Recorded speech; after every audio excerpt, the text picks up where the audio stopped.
Greetings, friends. I hope the last time when we met was meaningful, and let's do a quick recap. And in fact, that's how we wanted to begin our session. For those who had attended last time, you can actually cross-check that what are the activities that you were able to perform while in this week. So with that, Karan bhai, I'll try to share the screen and begin the session. Uh, so it's a more an interactive because we are a small group. So I'll keep it more interactive and discussion oriented uh, program. This is the second of the master classes that we are going to organize. So if we look back, we were discussing last time that all startups classically go through this knowledge funnel. What it means is that we move from, and this is the vertical representation, this one is a horizontal representation. Now, what it means is that all of us start with a mystery, which is the market where we are trying to understand certain things. And then from that, we create certain kind of our own understanding and identify several problems and then try to address those problems in our own ways. It could be more than one way. That's why we were talking last time that could there be more than one business model. The first part of the startup actually deals with doing the right things. So understanding the right customers, identifying the right trends, identifying the best practices, identifying the problems that the stakeholders face. All that is doing the right thing. And then when we move to the next stage, that is doing the thing right, we create from these heuristic, we try to create an algorithm, which is our solution, more precise in terms of prototypes. And then app business model, which can actually then fly off and get us scalability. So this knowledge funnel is extremely essential for any startup. And how do we move ourselves from one stage to another? So the starting point for doing that is creating a hypothesis and assumption for everything. And so many of the startups would be at different stages of the startup journey. However, hypothesis and assumptions, creation and testing can be done at every stage. So for example, where do we begin? So when we talk of the very initial stage of understand and observe, we create a hypothesis and assumptions around market, like what kind of markets do we want to address? What kind of customer segments do we want to address? What kind of global and local trends that we want to leverage? What kind of best practices have we identified that we may want to follow?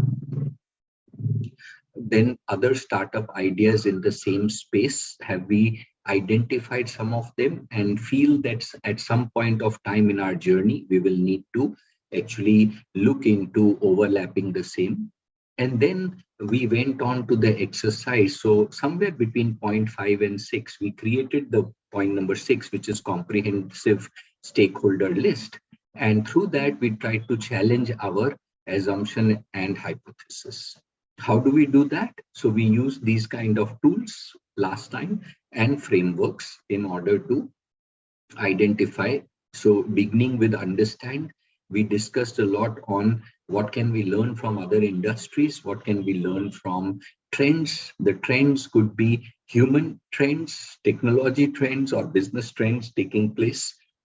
It would be interesting to look at the life cycles of different businesses that we are looking at. So if we are in education and we're talking school education and a specific board, it may be, or within the specific board, a specific kind of subject, let's say life skills, then we need to understand each of this in terms of the life cycle, that where is it in what stage, and therefore what kind of interventions we may have.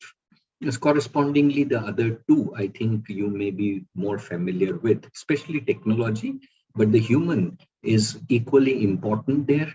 For example, many of us in EdTech would know that unless we have content which is age-wise incremental, within that specific age, there are different level of challenges that different children would face based on the kind of exposure, based on the kind of education board they are coming from, based on the kind of backgrounds they are coming from.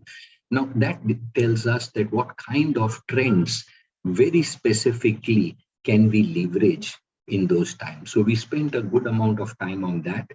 And then we also looked at this relation between industry, academia, and society. Is there some kind of an advantage we can leverage? Especially for a country like ours, we are aggressively pushing for industry, academia, society interface. And there could be benefits that startups can draw through the government policies, through the government schemes that are coming out. So we discussed these last time. We also looked at some of the frameworks where we said, let's look at the system that is existing, which is called as is. So when we look at the system as is, where you are trying to bring a change through your startup, what do we look at? We look at what are the activities that are happening. Like, for example, if you are in higher education and your startup is addressing coaching, then what are the activities that exist in this space in terms of different departments? If we break down the entire coaching business into value chain, what are the activities that prevail? What are the existing systems and processes? What are the stakeholder touch points? And why we are doing all this is we are trying to find problems and possibilities through this. Now, many of you would say that we already have a problem. So in that case, what we do by doing this activity is challenge our hypothesis. If we feel that this is a problem I think I have, then we challenge it whether this is really the problem or is it only a symptom. Or can we dig deeper and get into the root cause of the problem? Can we derive certain key insights? So as part of that, we looked at these kind of frameworks. We looked at SPA framework, which could be used for observing gaps. We looked at activities and the technology behind. We also looked at processes and systems, customer interaction points, and this is where we were. So through this, we have collected a lot of data that comes from the field. Now, two things can happen here, friends. Some of us in the early stage of startup who are yet articulating that I'm not very clear about the problem. I know a problem a little bit, but I'm not very clear. And some of us have understood that and have created a solution. Some of us have created a solution and now we are moving to a prototype stage. So we may be at different stages. Now, it's very important for us to realize that in one class today, in this small group, out of 8 of us, possibly all of us could be at a different stage. So how do we contextualize what I'm saying? So for those who have moved to the prototype stage, they create a hypothesis and assumption for each things that we have mentioned. For example, if your startup is addressing coaching, you will say, what are the activities happening in coaching today? And where are the gaps? And that is where my startup is going to provide. Now, that's your hypothesis or assumption. What are the systems and processes that are existing today, which my startup will challenge or find a gap in it, and I'm addressing that? That's another hypothesis or assumption. Customer touch points in today's system. These are the customer touch points. Like first, do we meet the child or the parent or the school? Once we meet them, are they the decision makers or are they influencers? Or are they just connected to the key core user? Based on those decisions, we make an assumption. This assumption means, how do we address? So we will say, I think I will address a parent like this. That's our assumption. I think I will go to the school with this thing. That's our assumption. I think when the child comes in, it is at this stage. No, some of us may feel that we should address the child first and get the child to enthused about our startup activity. Some of us may feel, no, we want to get them later once we have already got the basic hygiene things done, like admission and those. Completely different approaches, completely different ways in which we can address Some of us will say we would want to earn through advertising and other revenue sources. Some of us will say, no, we want to charge a parent. What are these? These are our assumptions for startup.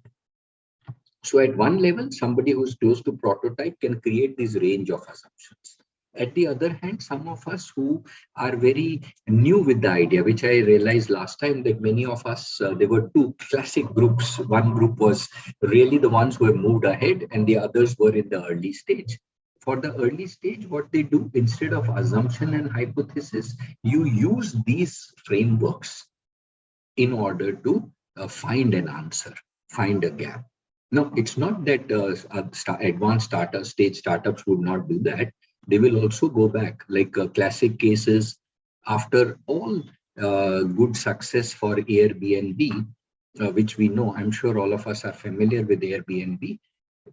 A small change in one of the icons on the website, which showed a star for saying that how much do I like this room or the facility, just by changing it from a star to a heart shape, increased the traffic on the site and increased the people responding to it to that level. Now, what is that? That's an assumption about the UI that we have created for an app. So what I'm saying here is that a startup at a advanced stage can create all these assumptions and try and test that out. For an early stage startup, they can use these frameworks to dig the problem and possibility.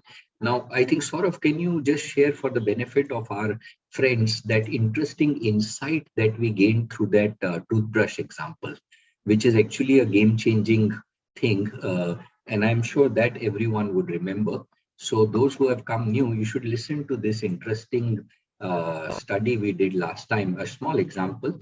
Saurabh was there and his smile tells me that he distinctly remembers it. So I contribute to that, please. Definitely, sir. And thank you. And good afternoon, everyone. Very happy to be here for the second session. And in context, the example which is there, and I hope probably we can play that video during this session. The idea was that there is a large company manufacturing toothbrushes, right? And we use it every day, at least once a day, 2 to 3 times a day. So the idea was, how could you sell, and what form and shape would you sell a toothbrush which we adults use to the children? Because children are there and they also need to do the same thing. So the simplest way which people achieve this is, well, they're children, so their hands are small. So let's make the toothbrush smaller, right? So this big toothbrush size, which is an average, size of the, which we use, they just made it smaller. And then it was going on. And then they said, okay, let us do a study if there is something going wrong here. And when they did, they went on to observe small kids sitting in a bathroom and actually how they were brushing. And what they figured out, that by making the toothbrush smaller, just a scale smaller, like 0.5, half the size of an adult toothbrush, it actually became very difficult for the small kids to hold the toothbrush. Why? Because their hands and fingers are not so strong. And this is just as a natural thing. So based out of that study, what they found out that we don't have to make the toothbrush smaller, but actually we should make it a little bit thicker so it can be held easily by small kids who have small hands and fingers. And they did that. And then suddenly this company in particular, for the next 18 months, they had record sales of kids toothbrush. And that is the example of observing your end user and learning from them and improving or designing the product according to that, according to the exact market needs. Excellent, Saurav. Thanks for sharing that. I'll just add 1 or 2 points. For almost over a century or more, we believed that children have small hands, so they need smaller toothbrush. Almost a century or more. And only after 100 years of that practice, everybody was practicing same. And then one day somebody realized that it's completely opposite. It is that the motor skills are not there, so we need to make bigger toothbrush. Now, will that apply to education? Of course. For people who are creating kits for children, we need to understand the motor skill of children at that age. For that kind of an assumption. Now think about it, when we are edtech startups and we are suppose we are creating something for pre-K or for K1 to 3. we come by our own understanding of the field of education. And in that case, it becomes exceedingly important to observe the young ones in the setting in which they are, and then to draw our assumptions, which form the base of our startup solution. So for centuries, what was going wrong suddenly got corrected because of an insight of someone simply by observing a person in the real setting. So last time we were discussing how important is it to observe our stakeholders, key stakeholders in the right setting.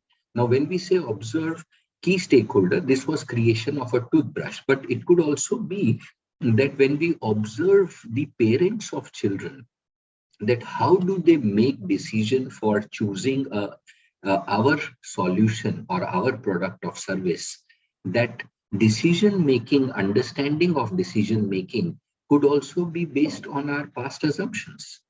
We may go with an assumption, like for example, we were discussing that if we go to a school, is it the principal who makes a decision or is it the trustee who will make the decision? Now, that small assumption and correction in that assumption can lead to a drastic difference in the selling of our products and service. So we just did not discuss only the core assumption on our startup, but we also looked at assumptions related to other activities, which are the entire business gambit. So this is what we discussed last time, friends. And for those of you who are new to this, you will have the previous session. So who will pay for the kind of startup solution that we are providing? Who will be the people who will pay for us? Is it that we can run a project through grants, and therefore should we convert our startup as an not-for-profit? Could that take us? For example, you must have seen that a whole lot of startup emerged in edtech space in United States, funded by Bill and Melinda Foundation. And a lot of innovation schools in the United States were established by the grants given by each state to the institutions to say that we would want experimentation to happen at the grassroots. So they didn't create a national thing, they created a national body, but completely decentralized it. They said you can do whatever you want, but put all your findings on one site, and that becomes the best practices from different people. We are not setting a ground rule. You can do whatever you want independently, but under one big program. Now, we may find such kind of interesting opportunities for our business, and we may realize that many of us in the early stage of startup journey, if we are getting such kind of a boost through such kind of programs, policies, then it can actually help us grow very fast. And that's what our aim is. So friends, our aim of this masterclass all throughout will be, how do I get my first customer and the first rupee? And once the first stage is over, our next will be, how do I take that 1 to 10,000 customer, and how do I go from my first million or first billion, whichever is your aim.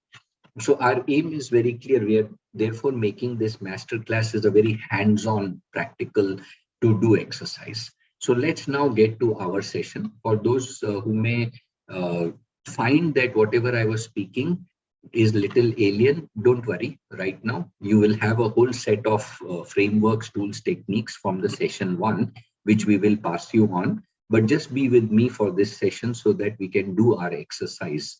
So let me with that share the screen and begin from here.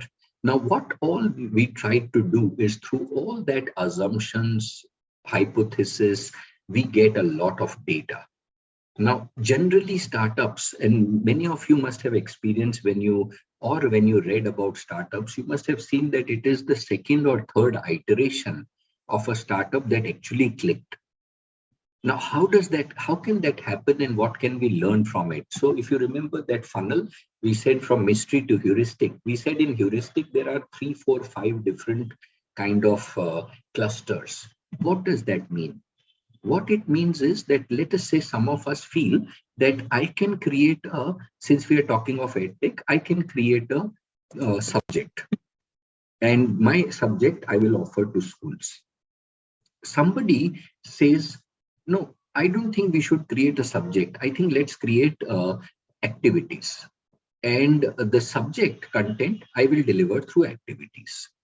Now, third person is saying, I'll deliver this through boot camps. During summer vacations, I think I'll deliver it to boot camp. The fourth person comes in and says, I will create a competition. And I want to deliver this entire thing to competition.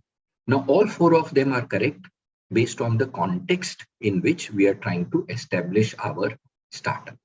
If we are going for a very serious kind of a intervention, which is long term, which has impact, which needs to be measured and mapped and created as subjects of the future. For example, some of you who are tracking the events in EdTech space would know that in few years, the whole subjects that we are studying may completely change on their head. We may need a whole new set of subjects dealing with how do I manage my gadgets and electronic devices? How do I perform better in a given environment and situation? How visualization will help young people to better.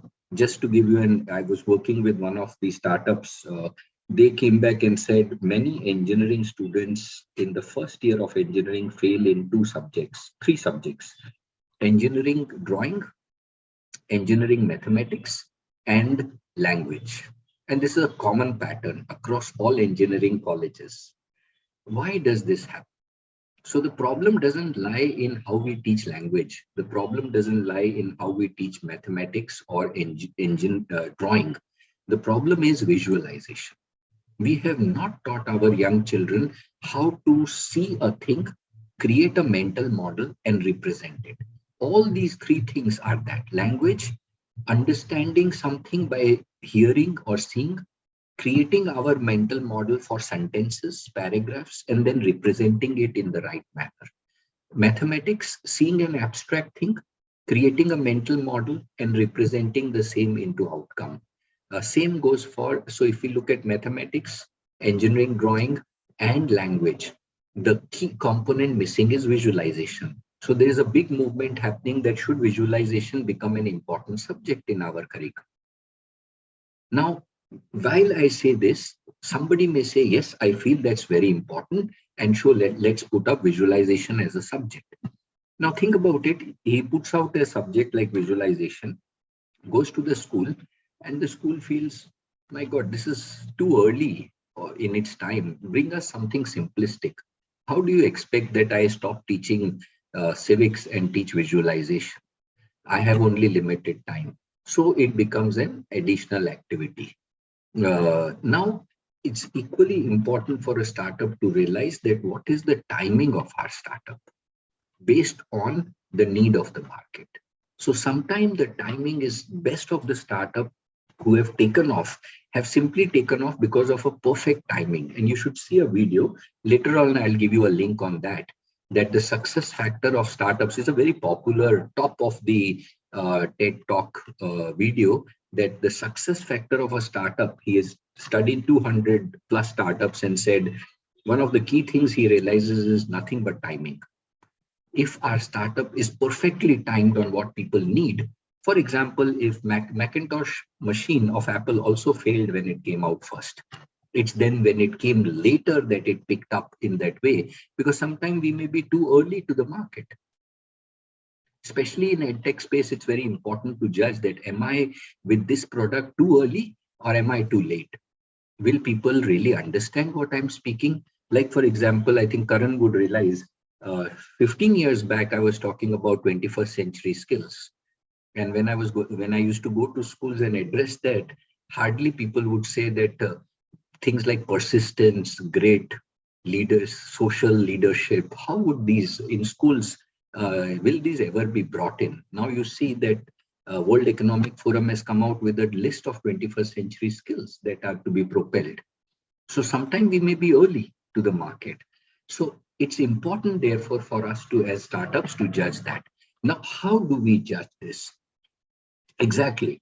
Business models might need to pivot as market matures and change. Absolutely. This is one thing which I would want as a caution. Please do not create one business model. If we have four customer segments, we should create four customer model. Airbnb has at least two. One, because it's a platform, it has one for the people giving the rooms, it has one for the people coming to stay. But that's very simplistic. If we change the country, their business model would change. If we change even the region, it will change. So business model should not be taken as the one single creation. What we saw in this diagram, that's why I'm taking this point little more seriously. Whenever we create all these assumptions and hypotheses and get data, please don't infer that data for one solution of a startup.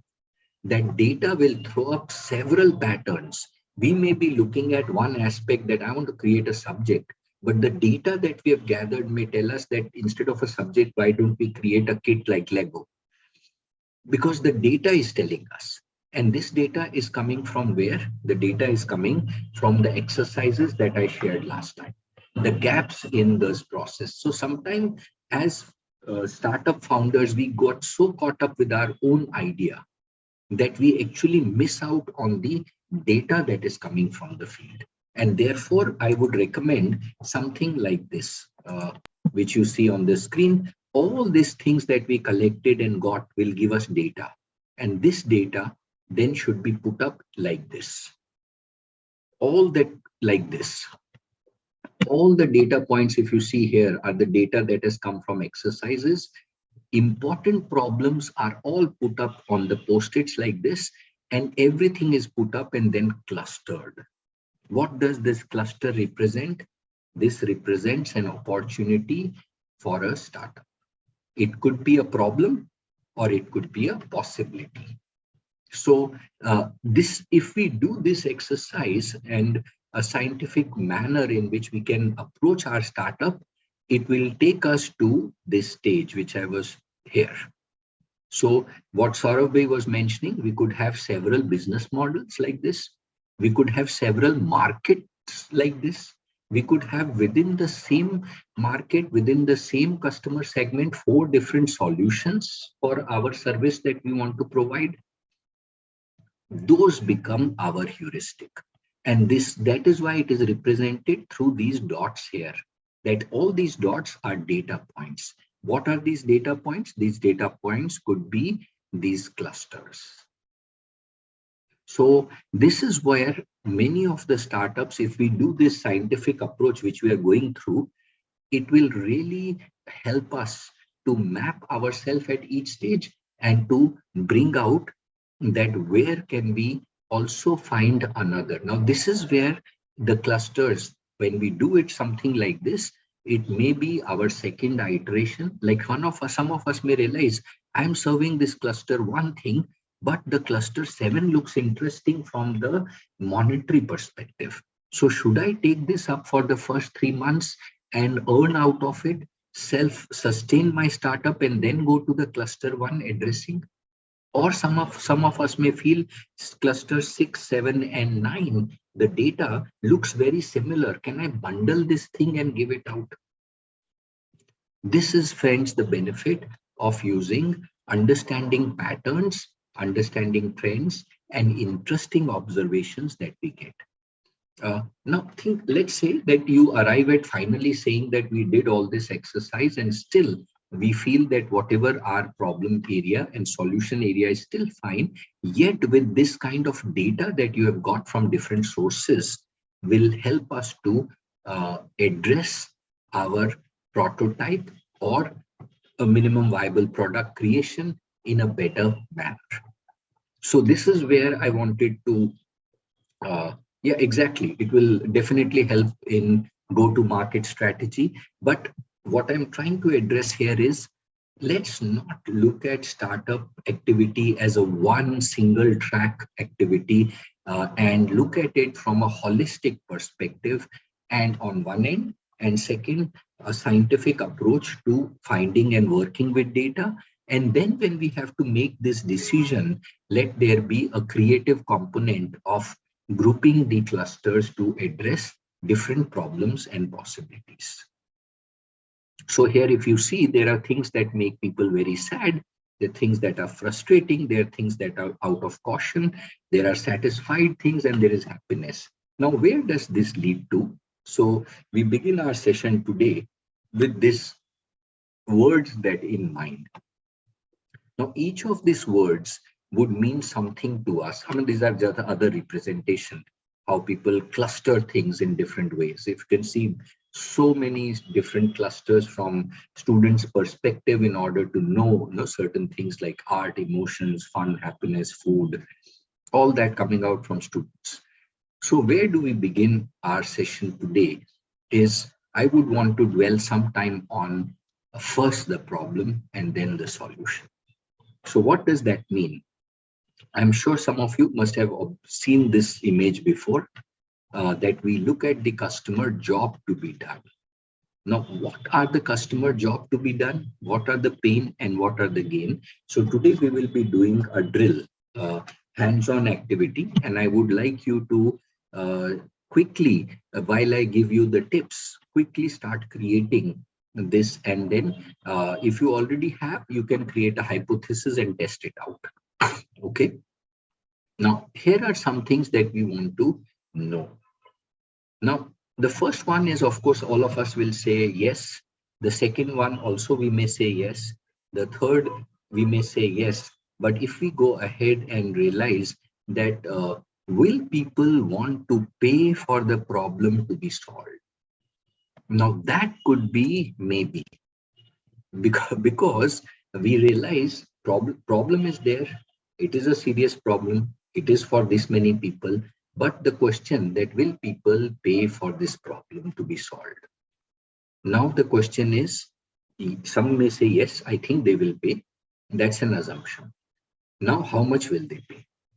And what Elon, will take a sentence from Elon Musk's journey. He says that if you are getting into a market that's already existing, like education, like car, automobile, if our product or service is 50% better than something else, or then we can be little assured that people will look at us. If it is 5% better, if it is 10% better, people will not change the existing practice that they are following. It's very difficult in industries like ours, education, to make people switch from A to B. And in order to do that, have we created our assumptions and hypotheses which actually make us minimum 50% different from others? If we have not done that, no worries. We're going to cover that in Masterclass 3-4, that how by looking at our own business model, we can innovate something and say that, no, we could be 50% different. So the first starting question is that where we begin, therefore, our session today is looking at, do people really need me? And at the same time, now other side. I'm sure these are very common things you must have seen many places. So I'm not dwelling on this. We'll come to this later. But the other side. If you see this is on the problem side. This is on the solution side. Yeah, is my idea at least 50% better? Scalability, sustainability over time and over region, all those things will become important. Is it people will buy it only one time? People, can we convert it into a subscription model? All those we will see in future, but we are setting the foundation for that. So today, let's begin our exercise. I want us, all of us, to select one stakeholder. And of course, we can choose from the customer segment because that's the key one. And some of you must have already written down this clearly, that what is the job to be done for the customer. Some of us who have not articulated, this could be a good time to put that out. Think of a customer segment that we are addressing, your most prominent customer segment that will give us the first rupee. Let's take that customer segment. And then let us look at the job to be done. What is the kind of job to be done? So majorly there are, if you see on the screen, it's self-evident. There are 4 kinds of specific job to be done. A functional job, I want to go and teach something and get social job, that I can tell someone that my so and so is studying in so and so Ivy League. Personal or emotional job to be done, or the supporting job. So first let's identify a customer segment and classify.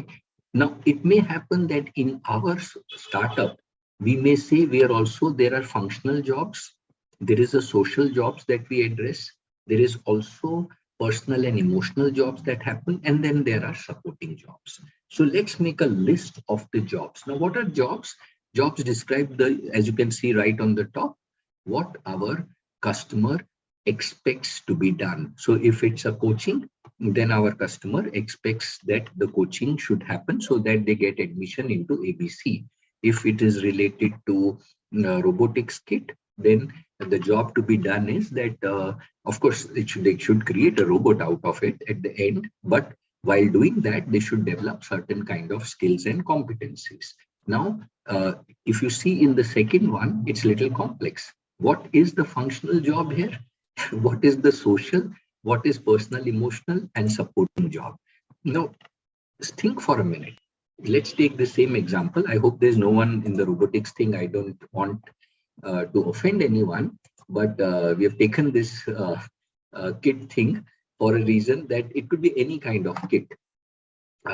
But let's not take robot. Let's take any kit. Now, so Premji, you are actually on mute. You were sharing something with us. I'd like to listen to you. I am into robotics, but you're welcome. You're welcome to say anything about the robots. Yeah, excellent. So it will become a live case, and then let's help. This guy listens to your commands, and he listens to voice commands. So. Yes, excellent. So now let's look at and help Prem Prasad ji, because we have a live case here. Let's say that he is giving this kit to specific age group children, and I'm sure he's done that. He would have classified into grade 5 children, 6, 7, 8, 9, age-wise incremental, all the kits being different from each other. Now let's look at what we were discussing. What is the customer job to be done for him? Let's not ask him. Let us discuss and give him some support. What do we think that when somebody like him is getting into robotic kit, what is the customer job to be done? We have 4 jobs to be done here. The jobs are functional job. The job is social emotional job. The job is also supporting job. The job is could be highly emotional for certain people. Now we'll have to therefore first understand that who is our stakeholder, because for each of these stakeholders, these 4 could be very different.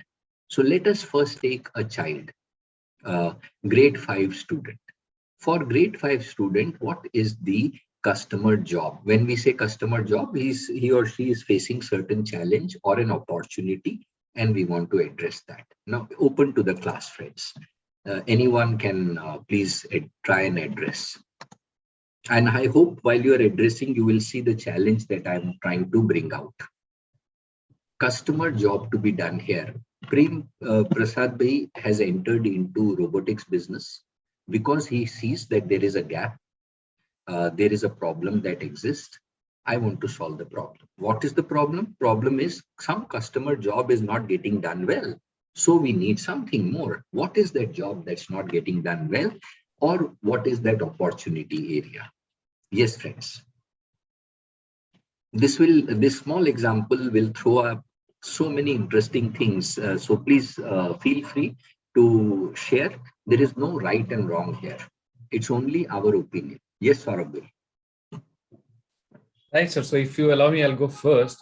If we take the child as the customer, then for the child, there could be a problem that all the toys which the child has are kind of static. They are not dynamic. They don't do anything. They don't respond. They don't talk back.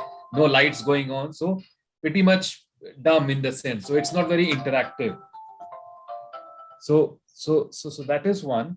And just if I switch, similar could be a parent's dilemma that I don't have good toys, or something which can keep my child motivated and help him grow his cognitive skills. So that is Yes. probably one I would start with. Excellent, Saurabh bhai.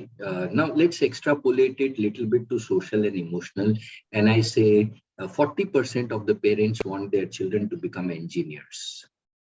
Just by that one statement, does it open some interesting avenues for Prem Prasad bhai? I'm just throwing interesting opportunities and things here that just by making that statement and connecting robotics to it, does it open gateways for us to look at job to be done in a different way? So first, what Saurabh bhai mentioned, job to be done here is children see a lot of things in the virtual world on televisions. They want to create something, but they don't have an opportunity to do that, except for some lucky ones who would have the Lego kits and those with them. One. Now, the moment I say that, some of the schools have the Lego kits. So now, if you think about it, the job changes. Because somebody I take my kit to, they say, oh, I have done this. Can you give me more challenging? So we say, oh, that means for grade 5, I need to have 6 level of challenges. Now, my science teacher as a stakeholder comes in and says, can I teach the Newton's first law through your robotic kit? So we say, oh, that means it's a different job to be done, because here we are connecting it with science. So we will bring it to your class and say that, yes, this kit can also help you understand these 5 principles of science in grade 5. A different job to be done. For that person, it's a functional job. For the kid, it could be functional, and it may not be highly functional. It could be social. He can go back and boast to his friends, I made a robot in the class today, and it does this kind of things. Like, for example, many of us must have seen, we do robotic competition at engineering level, where the fun is not in creating the robot. The fun is that my robot did this, and it took a next level. I cracked this technology and it moved ahead. Now that quickly moves from functional to social, because in engineering, there's hardly any functional thing that we can achieve unless we connect it to actual domain of learning. For example, hydrodynamics, or we talk about pneumatic, or any of that area. But if we see this whole concept, I hope, Prem Prasad bhai, that it's opening avenues in the way that how do we make customer job to be done? Now, for many of us, it may have been very straightforward, but that is my job, that I want to stir the water and say that there are other ways to look at it. So let us now identify. So I hope all of us friends have got a little clue of what we were doing here. And now I would wish that let's take one stakeholder, the first one, and clearly put it that this is the customer job to be done in these 4 categories. First thing. Second, is robotics a must-have, or is it desirable, or is it, so when we look at the scale of that, is it a must-have in a class, or is it that it'll be good if I have it? Not necessary. So let's also categorize the job to be done in this way for our startup. Now, this was a discussion for Prem bhai, but now we are saying for our startup. Let's make a list of customer job to be done. Just simple sentence. My customer's job to be done is this. Like in Prem Prasad bhai, it is that, like Saurabh bhai said, they don't get an exposure to work on actually dynamic moving things, which they feel missing. Second, can I learn physics through this? Your robots. So another job to be done. For parents, I want my children to learn and create new things, and think that it opens new avenues for him to be better at working with material or those kind of thing. Another job to be done. For the school, saying that my child has created the best robot, so it's a social prestige for my school to move in the competitions that are happening. So let us look at, these are different stakeholders. Let us create one sentence job to be done. Yeah, Prem bhai, please. Yeah, actually, the points that you raised, as also the few points that Saurav just said, they're very relevant. And actually, they give me a very new kind of insight. Back, many years ago, I was attending a a program on quantum computing, and we had some of the finest, physicists from across the world, addressing. And one of them in the keynote address was saying, what is quantum computing? So similar definition what I give to robotics.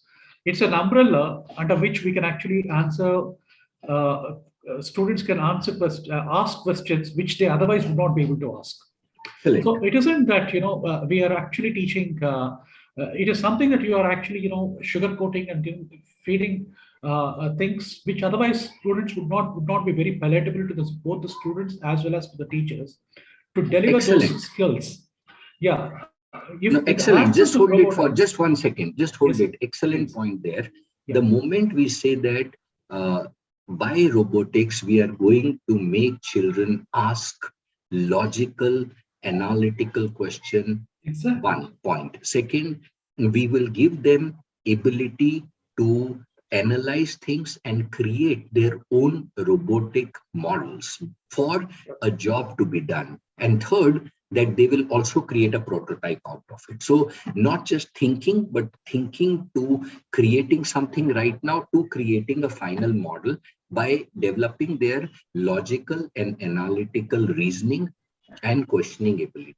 Now, the moment we say that, if we are able to connect this to a functional job of a school, like for example, if we say that you take this course of mine and if you do this rigor, now of course it's not by creating one kit that they will develop analysis, but by repeatedly doing this activity, they would develop a ability to analyze things better.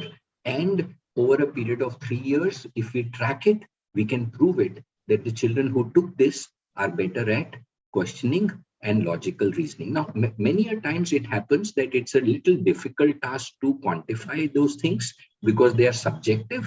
But if they are done in case of Prem Bhai, he is a fantastic model to prove.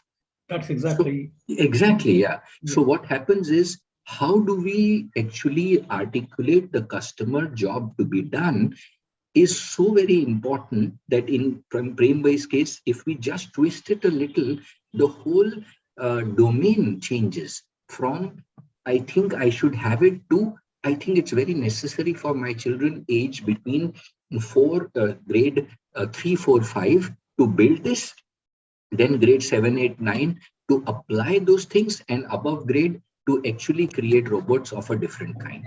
Now, all 3 areas will need very different ability, very different skill and competence development. And that can be connected back to functional job. It can be connected to social. It can be connected to personal, emotional, and supporting job. Supporting job for a science teacher. If we don't want to make that as main, we can say supporting job to a science teacher. How can we do that? Simply by, if we have a robotic understanding of children, they can take up any model in science and convert a robot out of that. Why can't they convert a robot try and convert on photosynthesis? Now, of course, that's a difficult concept, but why not think about something like that? So that's a supporting job to be done. So it's essential, friends, that today, let's quickly look at the customer job to be done. And please, let's define it here itself. Later on, you may ponder, because this is not such an easy, straightforward topic. The more we will think about it, the more we'll think that, oh, is this the core job to be done? Is it really functional? Is it emotional? Is it social, or is it supporting? So Saurabh bhai, I think that's the slide. You can take a print screen for sure. And I'll also share the next one. Now, if you see here, this small section, I have not addressed that, but that I would leave you to ponder in the week. And when we come back, buyer of value, co-creator of value, and transferer of value. That we will see next time when we catch up. But right now, let's restrict ourselves to the core customer and define what could be all the possible job to be done for them in these 4 categories. Having done that, if you've taken a print screen, this is what I want us to do. From the list of the job to be done, let us categorize them on a scale of 1 to 10, most important and insignificant. There could be many, like in case of Prem Bhai, you can take a print screen of this also. Okay, I hope we have done. Now let's come back. Like in case of Prembhai, we were saying, if it's a science teacher, it could be done in it could be a functional job for them. If it's a child who's going to talk to his other friends from other schools, it could be a prestige. I'm creating my own robot with a team of people. It does those so and so things. If it's a competition that they're going to end into, then it's a supporting job that can be done. If it is saying that I can have robots and we can connect it to cultural understanding between human and robots. How do humans behave? How do robots behave? And looking at a robot, can I create human understanding of it? Like Sophia's reaction on things, can that influence children's behavior? Uh, so opening that mind of children, as Prembhai was saying, for them to create robots of the future for their own homes and workplace could be the future to be for a child. That is something of a dream that they can come with. Questioning ability, critical thinking, logical reasoning, can these be quantified? So these become some of the either functional one, if that entirely depends on a startup. Which ones do I make functional? Which do I make emotional? Which I make social? Which I make supporting? And it could be sometime that the supporting becomes the main money earner for a startup. For example, many a time I've seen that people have launched competitions, and competitions become a source of their selling of their products. So the supporting thing, which was a competition, becomes the main objective for customer job to be done. But sometimes startups get caught up into too much focus on the functional job to be done, that we miss out that there are emotional, social, and supporting roles that can happen. So let's take another now few minutes and see that what our friends have done. Excellent, Prembhai. I mean, so in that context, the answer that you have given in the chat could actually result into a functional job to be done for a science teacher. And can my subject help them and reduce their burden a little and increase the understanding of children a little better? Definitely, if that works, then science can be converted into a doing activity through robots, and which is happening across the world now. Yes, please. Yeah, see, one of the things there are what we need to concentrate as a society and as a country is there are two gaps here. One is we are not learning anything in schools or colleges as to what actually is relevant to the industry or to the research or to innovation. We are actually passively we are training ourselves to write examinations, and that's what the lecturers do. That's what the teachers do in school. And you're talking about many subjects that are very dear to me. I'm also a mechanical engineer, but I'm also a physicist. The thing, apart from that, so we need to impart skills and knowledge that students actually need for the 21st century, which are still not yet a part of our education system, which is robotics, etc. Excellent. But apart from that, what is happening is whatever the subjects that they are studying, for example, give a very simple problem. An MTech student, an MTech, somebody who graduate with with about 99 percentile or 97 percentage, was working for me long ago when I was working for a machine tool company. And I asked him to find out, the torque of a motor, that's needed to lift a particular load. He wasn't able to do it. At the end of 3 days, he came back to me and said, I'm an electrical engineer, I'm not a mechanical engineer. I said, I gave you an 8th standard problem, my dear.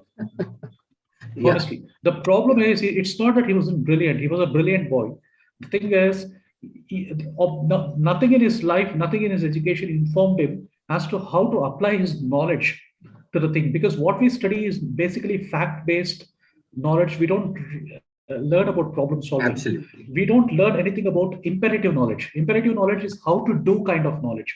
Exactly. I was about to address that you have given a difficult challenge. I can challenge our engineering pass outs that can they actually change the wheel of a four-wheeler car.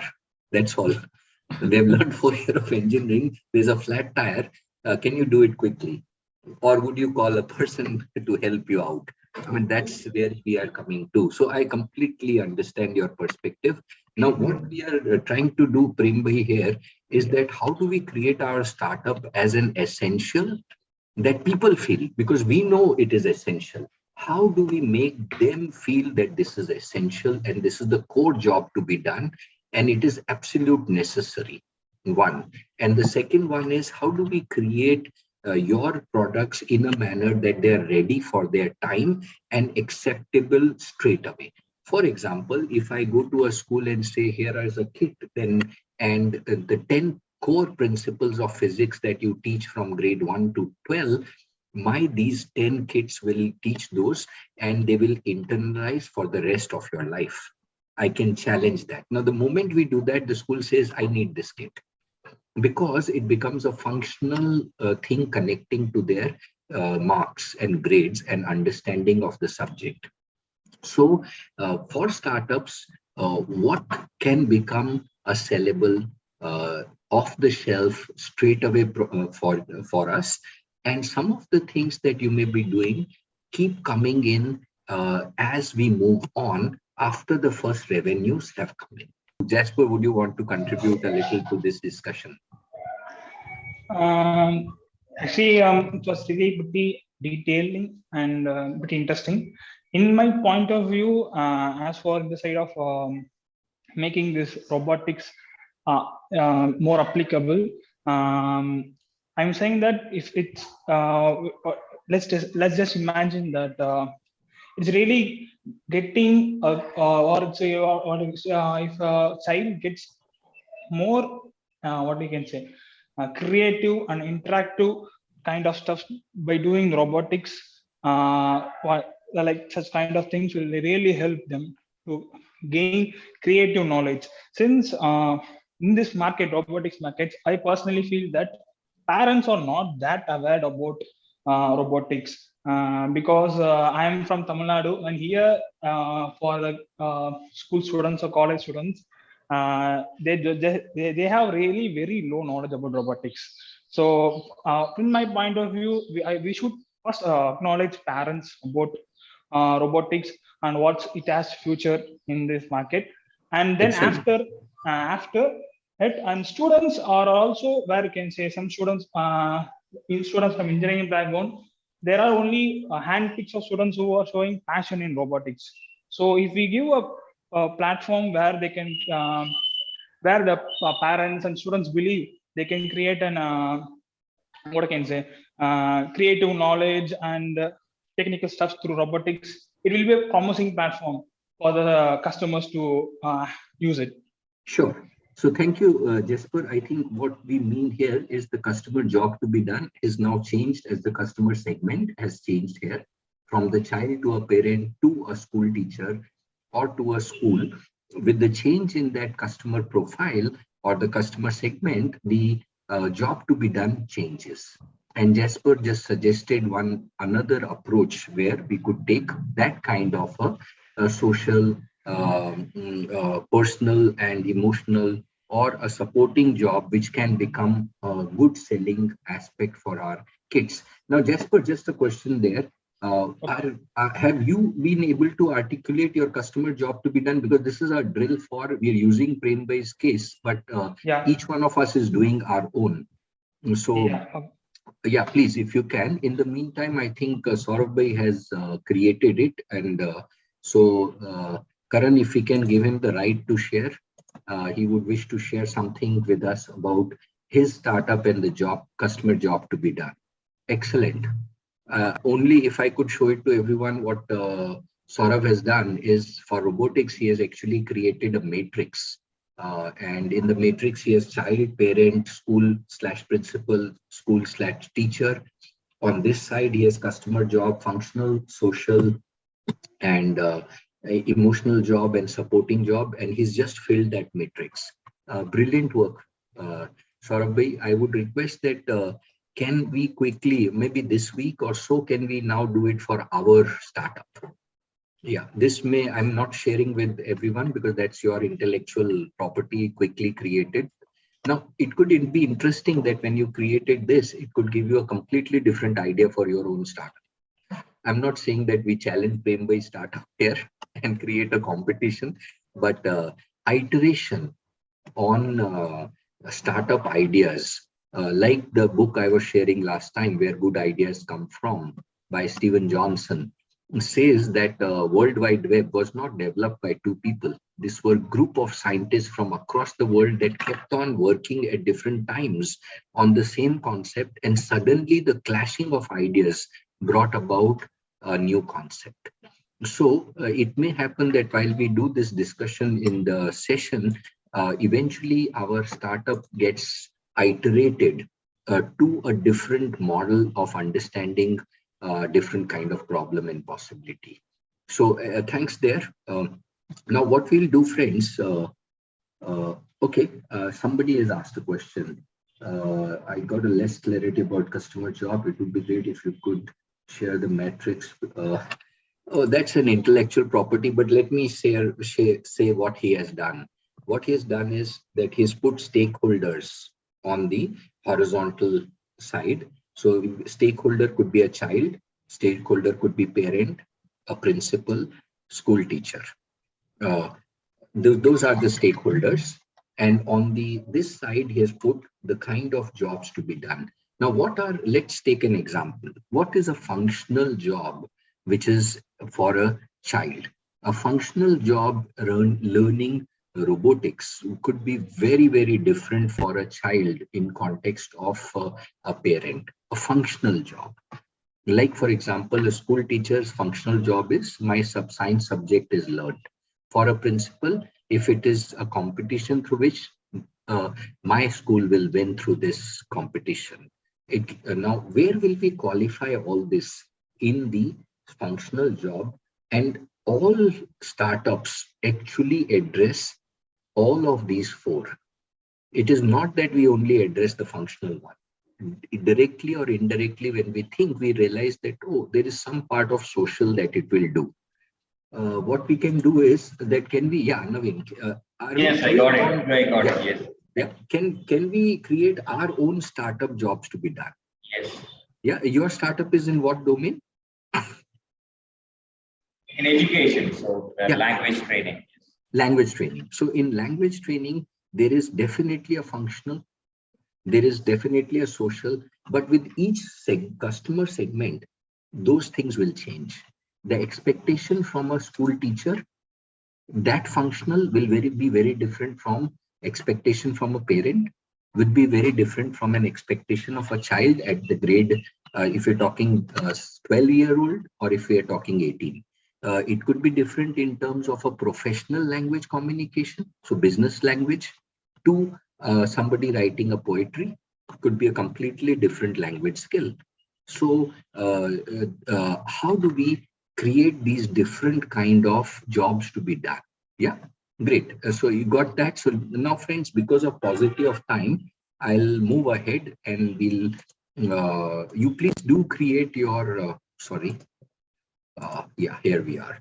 So you please do create your own customer jobs to be done in this week, and then we catch up next time. We would definitely want to, and of course, Karan, if you're comfortable, they can also start, we can keep a benchmark where we can actually see what work they have done, and if they want us to respond to, then we can help that out also, because there's a small group. Yeah, because I think that would be great if whatever assignments or the work that they are doing, we can give them a drive. We'll give them a drive access. Okay. Yes. After this, immediately after this, and they can upload all the work. So sort of what you've done, we can upload it there. Perfect. And that is in total confidentiality. So I don't think anyone should worry on that. Now we come. And one more thing, sorry. So whatever that work you're doing, you can upload it on your drive for now, and you can give me the access. I'm putting my email ID here. That kind of, we will simulate all that's going to happen. Okay. Sure. Visible now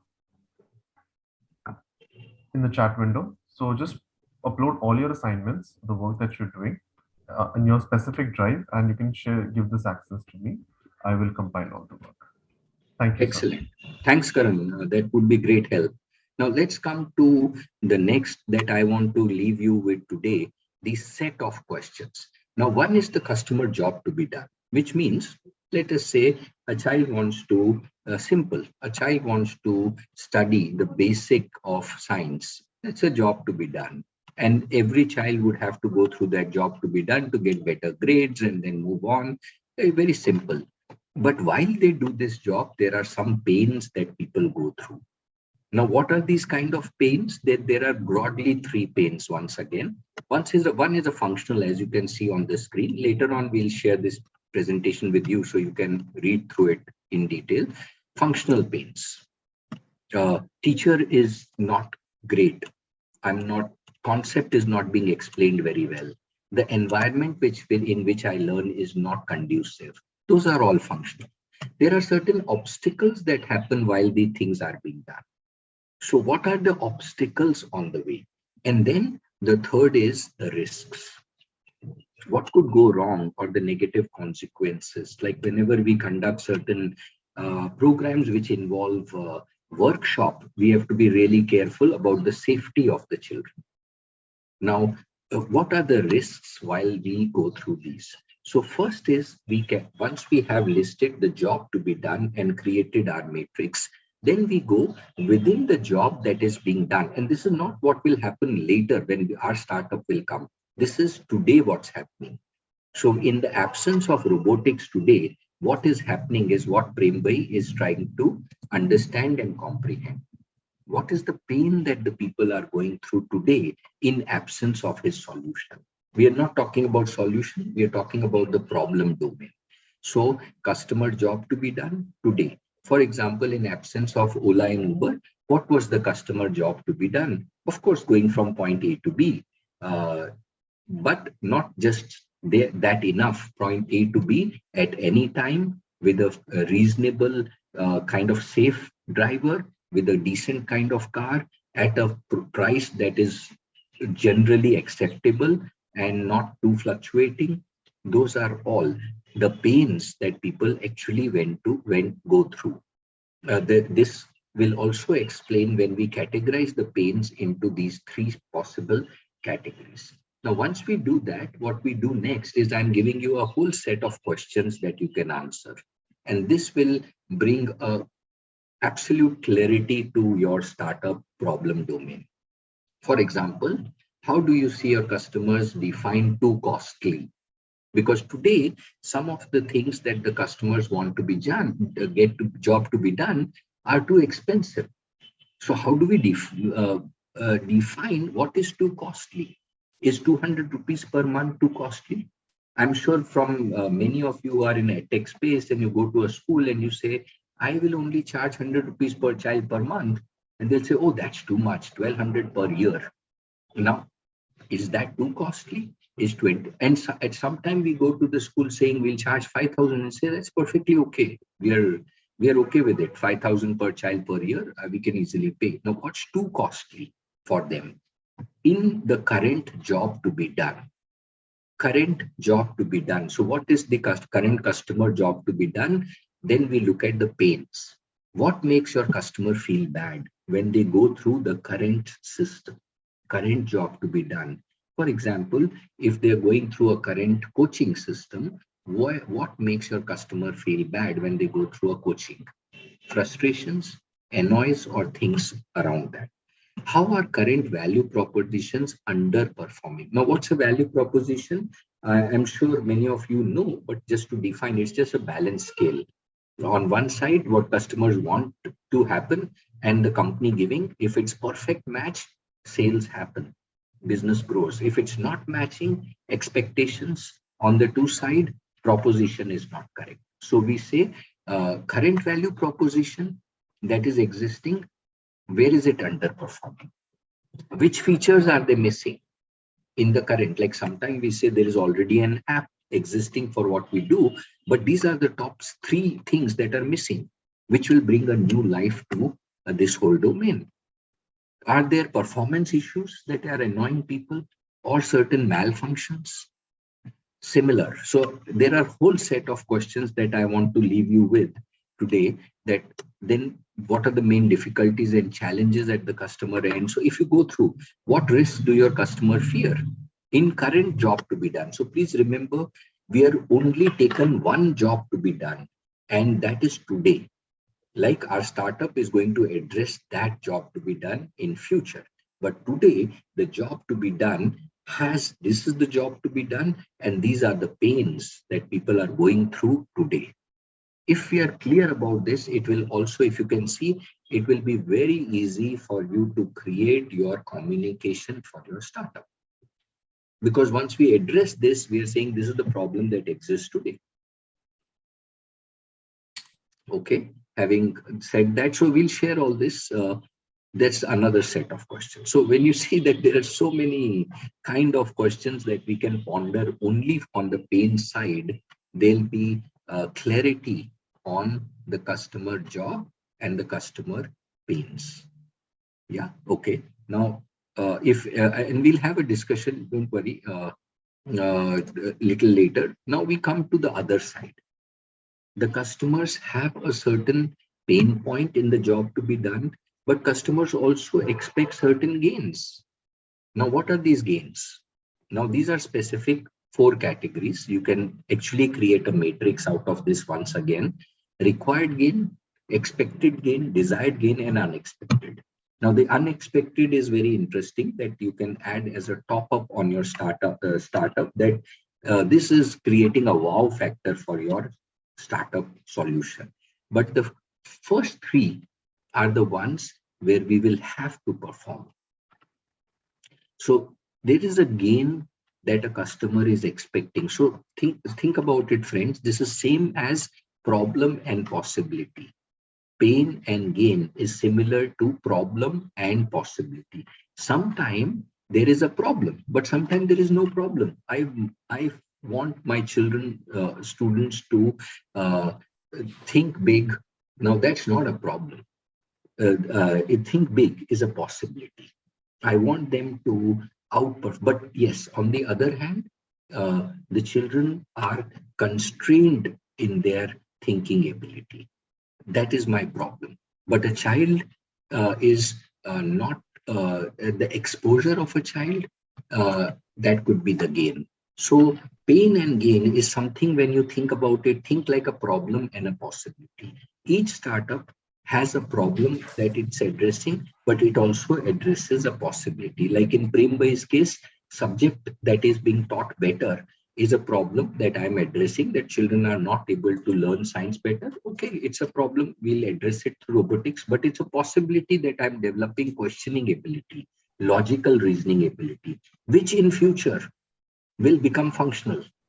Today, it is not a pain, but if we look at Industry 4.0 and the requirements of Industry 4.0, it says, and critical thinking is a must skill to have.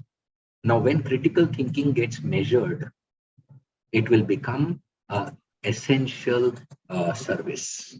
Today, because we do not have a measuring criteria, it remains aspiration.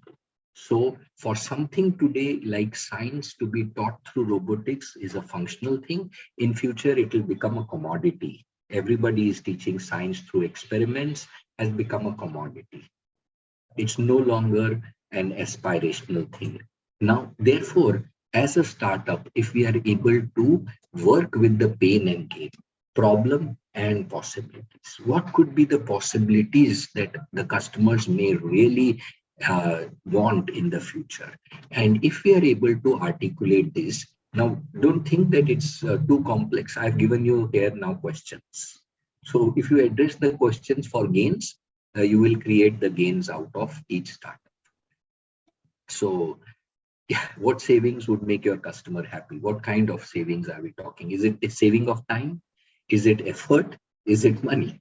Is it a combination of that? For a school, logistics is a big concern. If we ask a school that give us 1 lecture per week, there is a whole hue and cry that will happen, because the logistics is a concern. They'll say money is not a concern. Don't worry, we'll pay you, but we don't have half an hour to give you as a period there.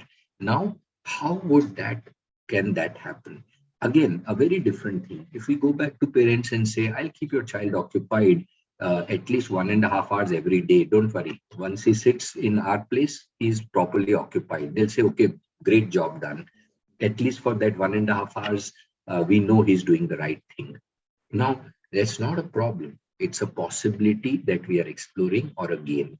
So with these set of questions I'm sharing with you, let all of our startups, for the job to be done that you have created. So remember, friends, this is not, it's easy at one level and complex at the other level. Why it is easy? Because you write one job to be done, take one customer, and then say the job to be done, pain and gain. That's it.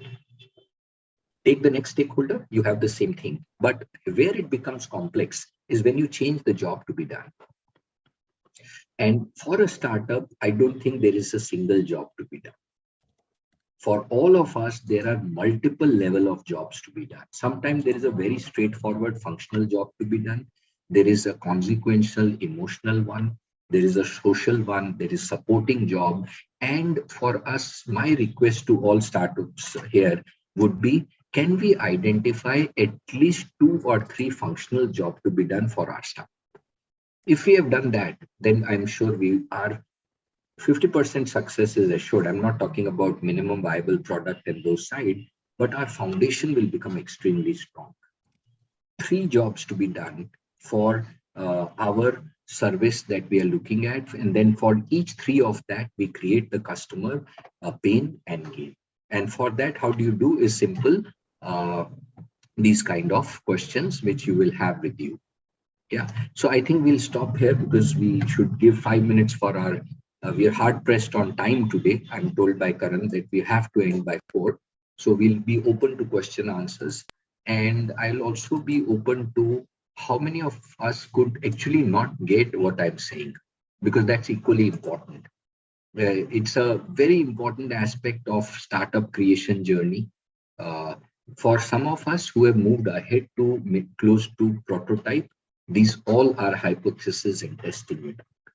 For some of us who are creating, this is a step which we can use in order to find a problem possibility to establish our startup ideas. Okay, open to question, friends. Can I speak? Oh, yeah, please. Yeah. So in my case, thanks a lot, sir. It was an excellent presentation. In my case, it was actually to the point, honestly, in particular, because you're taken quite annoyingly, but we connected on robotics. That's something really not only excited me, but also it seems like you're using the language that's very favorite to me. Pneumatics. I'm not doing all that, but I think we come from the same background. So it was very relevant. In particular, I was struggling quite a lot actually in finding the right kind of approach to compose my pitch. So yes. I think the points that you mentioned in particular, they are really going to help me complete my pitch. And also to think in terms of new insights into what kind of problems to identify and what kind of problems that I've already addressed, but I'm not even aware that I've actually addressed. Because we deliver it as that's particularly useful when I'm talking to the customers. Yes. To deliver all this vocabulary, because I'm a tech person essentially, although I have done business in the past. So I tend to think more like a scientist or more like a tech guy. So thanks a lot for this session. Just one more thing. Will this video, I have missed noting down some points. Will this video recording be available to us? Yes, of course. The video, as well as I think the class presentation, Karan bhai will share with all of us who are present today. Great. So in our context, the functional aspects for key stakeholders, I think it's important, right? You to address the basic functional thing, then you go to emotional, and the next one. The functional for us is convenience. Instead of somebody going into multiple places, as a student, you got a user and a customer different. The users are students and customers are the parents, right? So users convenience is, instead of looking at some 10 different YouTube channels and go to a Google, go to there and different places. So you're giving a convenience and a structured approach. There's a structure, there's a learning path. so that they know that what next. So it's a structure, and nudges and gamification makes them to hold on to it, right? So that is a functional again, right? From a parent's perspective, it is helping me. I've got a single stop shop, for instead of me again going through different courses and trying to collate it. So single stop shop, again, convenience, time, and of course cost. These are the kind of factors which as a parent. So probably I think it's a very important aspect to look at before you looking at the emotional elements. What are the key functional things? Without having that functional one, you cannot connect to any emotional aspects. Yep, I agree with you. Yeah, thanks, Prasad Bhai. I think that summed up very well. But let's ask Navneet and as well as Saurabh Bhai, who've been quite active in today's session. Yeah, thank you so much. I'm from Tamil Nadu, Coimbatore. I'm a regional mentor of change for my Tamil Nadu State Hotel Innovation Mission. I'm an academician turned entrepreneur. I'm on a sabbatical leave to, launch my startup. So we work on foreign language training. So we are trying to develop a portal to connect the students, schools, and also the potential employers and the universities. Thank you so much. And today's session is great. It has given a great insights to me to understand more about the customer perspective and in fact, the customer jobs and we were pretty much involved in thinking about the functional jobs. Social aspect and emotional aspects are the ones today I come to know that you solve also the thank you so much. That's so nice of you, Navneet Bhai. In fact, if we look at United States and STEM education in United States, if you remember some of our friends last time we were discussing that girl children find STEM difficult because their mothers found mathematics difficult. And so when they take up the subject of mathematics, their mothers say that that's a difficult topic. And so your father will teach you that. Now that connotation in our regional language, in terms of language and in the region where you are from, may have a very different social, personal, emotional consequence and a barrier or mental model which people take up. So greatly appreciate what you just said. And we'll love to have you and your interactions more in the coming masterclass. Coming to Saurabh Bhai, I think if you can put in the last word, because you're the one that we can see. If the rest, I think, yeah, please.